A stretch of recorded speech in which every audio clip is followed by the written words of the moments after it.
It's 14:22 on the same date. This is my third upload, and I'm still experiencing crimes in a democracy where there have been so many incidents of theft and fraud from me. It's frightening.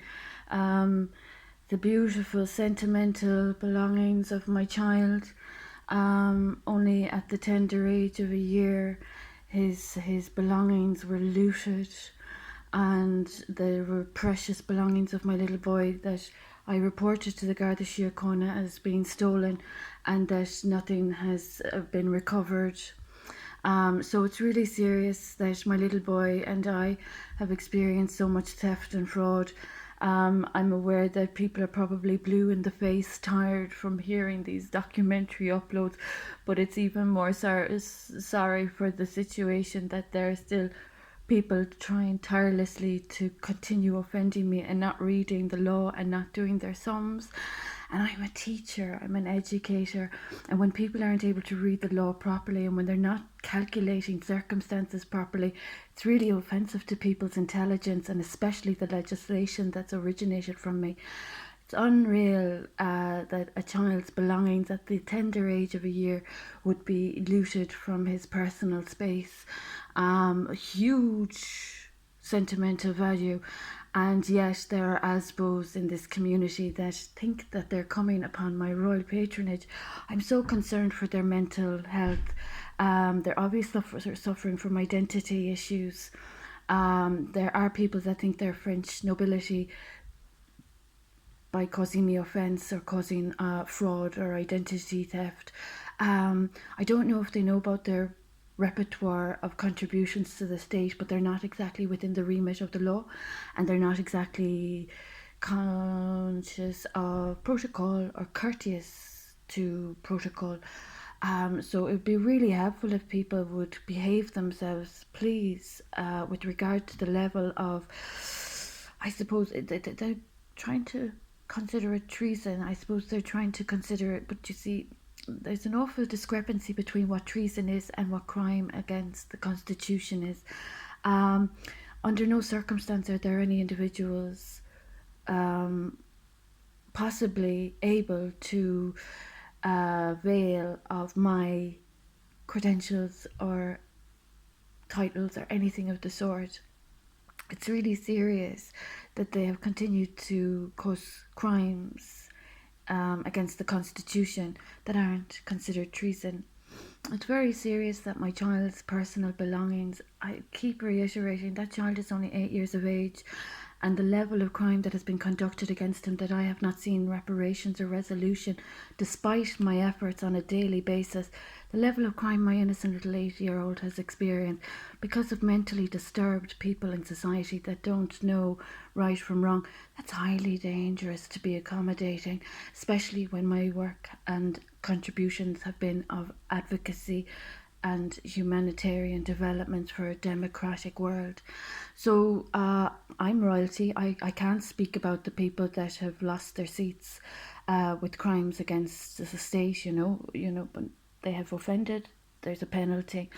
I have a clean track record, and a lot of sentimental values of my child and I have not been recovered, and I can't stress this enough.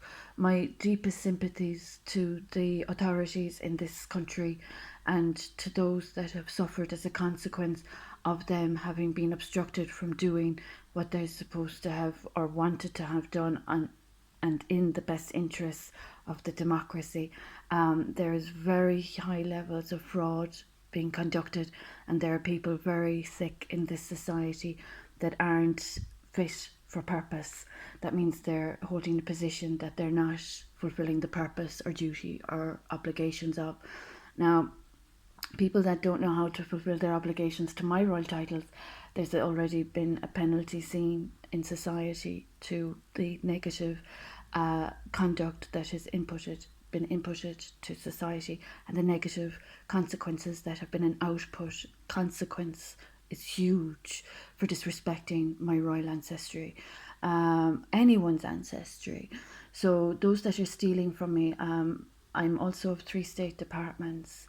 I am of the family protection, agriculture, like I know Royal Protocol, some people choose to overlook it and some people don't know how to read the law, but Royal Protocol I am.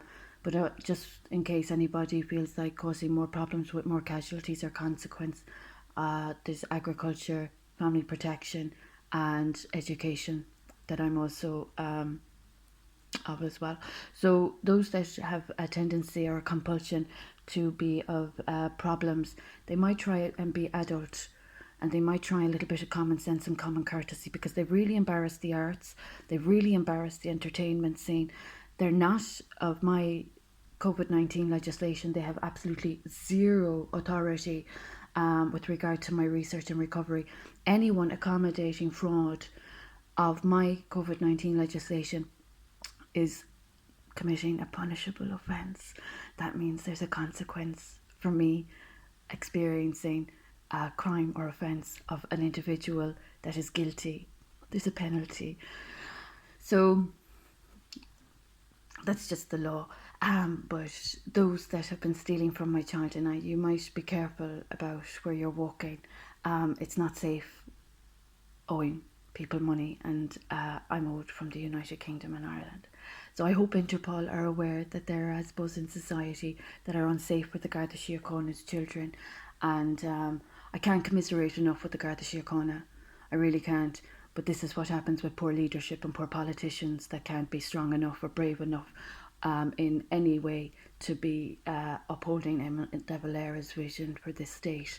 So the frauds up in Dublin or County Kerry, wherever you are, that think you're going to walk in on a married mother after doing what you've done to my child, I think you need to get a mental health assessment. And it might be doing you a favour to do some sums and readings of the law, protocol and protection and protocol, etc. That's as much as I have to say, but I'm experiencing crime and I'm discomforted. So it's a sad sign of the times that people can't do their jobs properly and that they're taking money for it. That's dangerous. So it's a sad sign.